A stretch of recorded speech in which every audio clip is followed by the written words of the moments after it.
Hello. Do you ever wonder where all the beauty's gone, especially at a time like this, where so many of us are suffering in isolation and loneliness? The Navajo people have a beautiful concept called the Beauty Way. I want to read you their prayer. In beauty I walk, with beauty before me I walk, with beauty behind me I walk. With beauty above me, I walk. With beauty around me, I walk. It has become beauty again. It has become beauty again. It has become beauty again.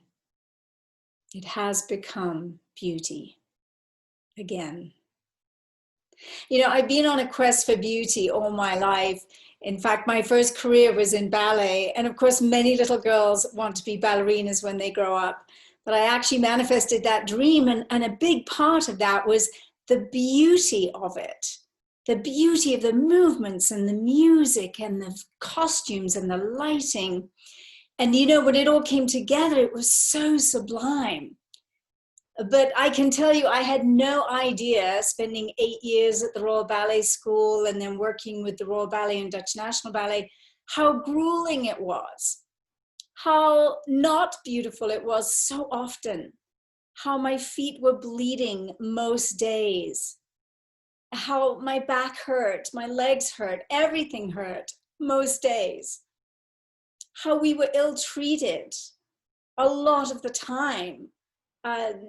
So much so that there was a sort of child abuse thing put out, you know, against the Royal Ballet years later, which of course made me cry because I was such a little girl when I was there and I was used to being yelled at and hit and pushed, and it was not good.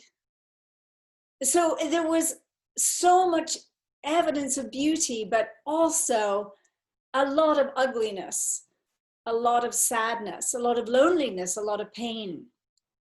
And this is how it is through life, isn't it? It's not just all wonderful. We know that. You know, we think of birth, you know, how beautiful birth is. And, you know, when we see pictures of babies on social media, we love it. We just love it. But, you know, birthing is a painful process. I know with my first child, Shanoa, I went into, you know, the beginnings of the birthing process with so much confidence and joy and excitement, and like, oh, there's that first contraction at 4 o'clock on a Monday afternoon, and going walking around the lake and stopping every 5 minutes for those contractions, but being so hopeful. You know, and then Monday night came, and then Tuesday all through the day, and it didn't stop, but nothing was really happening as far as a progression.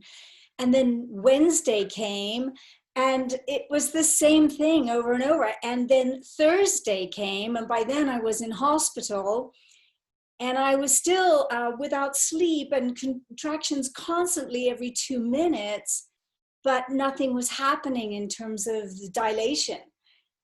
And finally, on the Thursday night, the doctor said, unless something changes by tomorrow morning, you will need to have a cesarean or you will die and your baby will die. And it was at that point that I started to wake up to the, I mean, I was exhausted, I was hallucinating, but wake up to the real severity of the problem. What I thought I could do, my body didn't know how to do, maybe because I'd been a ballet dancer for so many years. But you know, the next morning he came and he said, there's no change. We're going to have to do a cesarean. And I thought I was going to die in the cesarean, in the room, the surgery room. Of course, I didn't though, and my baby didn't. And when I saw Shano for the first time, I can tell you, I fell in love. She was the most beautiful child I had ever seen. Great beauty after 87 hours of constant, nonstop labor. But did I ever regret it? Not in a million years. What about death? I'm sure you've had experiences of death, and we don't usually think of beauty during times of death. However, I can tell you that one time I was with my good friend Steve, and he got a call that his father was in the throes, the death throes at the hospice where he was. And I told him, I'll come with you and I'll be with you and I'll sit vigil with you. I never met his father. And we sat together, and for 3 days, I witnessed this spirit leaving the body. I have to tell you that I'd never met this man before, but I was so connected to him. And it was so strangely beautiful. And in the very moment when his son Steve and sister were putting up the Christmas tree and lights on the Christmas tree, I was sitting vigil and watching. And during that moment, I saw him leave through the top of his head. So peaceful, so beautiful, so graceful. It really was one of the most beautiful moments of my life, and one I have infinite gratitude for. So even in death, there is grace. Even in death, there is beauty. Now, sometimes we can find beauty very easily in nature, can't we?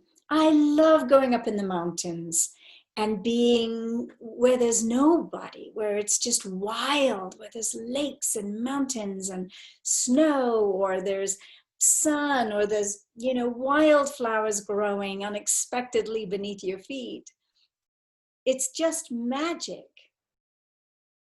But there's nothing like having an experience of nature with another. I think romance is one of the most beautiful parts of life. It also can be one of the hardest, ugliest, very fear-inducing sometimes things that happen to us. But fundamentally, I think romance is gorgeous. And I want to tell you, there was a gentleman I went out with for a while, and he was a mountain runner. And the first time we met for just a simple cup of tea in a cafe.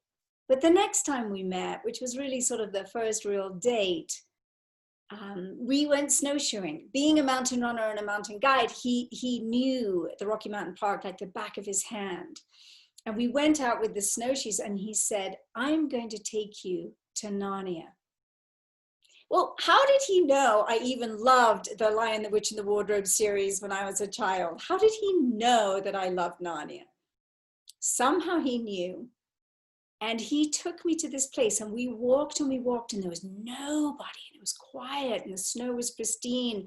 And we went on this trail through the Rocky Mountain, high in the Rocky Mountain Park. And suddenly we came to this place where, for whatever reason, the winds had worked with the snow and the rocks to create these extraordinary structures. Of course, it was the snow on top of the rocks, but they looked like spaceships, something I'd never seen in my life. And I was so moved, I just started to cry. I was like, where are we? What is this? This is stunning. But it took us a long time to get there. He was used to snowshoes and I wasn't. I was floundering a little bit, but laughing as I was doing it, getting the hang of it and actually enjoying it. But it was hard work. It took us a long time to get to that magical place. But somehow he knew that I would just love it there. It was sublime. So again, sometimes, we can be in dark, deep places and yet find the beauty out of that or through that. And here we are at a time where we're surrounded by fear, isolation, loneliness, like I said. We're also, surrounded by a lot of death, perhaps people you know, perhaps people you don't know, but it's there and there's a lot of evidence. We really need to look deep for the beauty. You know, there's visual beauty, and we relate a lot to that, I think, all of us. I know I do very strongly. I love doing photography. I love the visual arts. I love painting. There's also the auditory, the sound, music. What would we do without music? Life would just not be good without music. The auditory sounds of children playing or our loved ones laughing, it's marvelous, marvelous. Kinesthetic beauty, the touch of softness, the fabric, silk, satin, cashmere, the feel of your own skin, the feeling of your loved one's skin, your beloved. There's so much that's kinesthetic when we make food, the wonderful nature of food, how it can be crispy or it can be soft or it can be hard and it's so colorful. We can have so much fun with all that. So these are different ways that we experience beauty. Of course, our dream world. I love to dream. To sleep, perchance to dream, Shakespeare said. And very often our dreams can be scary, and very often our dreams can be so beautiful. And very often beauty comes out of the frightening parts. Something transforms, something shifts. So the dream world, which is the language of the soul, and then there's the soul itself, and then there's the spiritual life. And how could we not find beauty within all of that? But what I want to leave you with is the knowingness, the realization perhaps that everything that you experience as beauty, everything I experience as beauty, is only because it's within. As without, so within. As within, so without.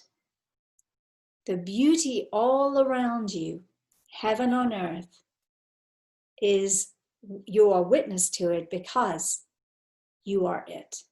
You are beauty. You are the living heaven on earth. Thank you. And we'll talk again soon. Bye for now.